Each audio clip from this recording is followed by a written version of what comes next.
வணக்கங்க. நம்ம இன்றைக்கி என்ன பண்ண போகிறோன்னா, பருப்பு வேக வைக்க போகிறோங்க.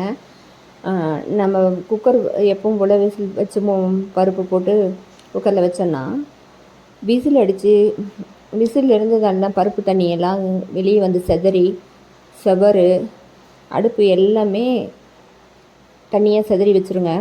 காலையில் நமக்கு அதுவே டென்ஷனாக இருக்கும்.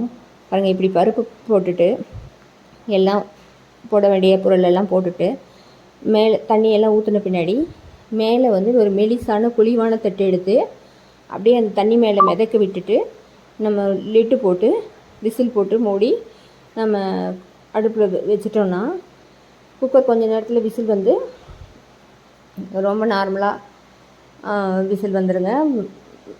பருப்பு தண்ணி செதறி அடிக்காது பாருங்கள். அதுக்கப்புறம் நம்ம மூடி திறந்துட்டு இந்த தட்டை எடுத்துகிட்டு நம்ம சமையலுக்கு பயன்படுத்திக்கலாம். டிப் எப்படி இருக்குன்னு சொல்லுங்கள். நன்றி.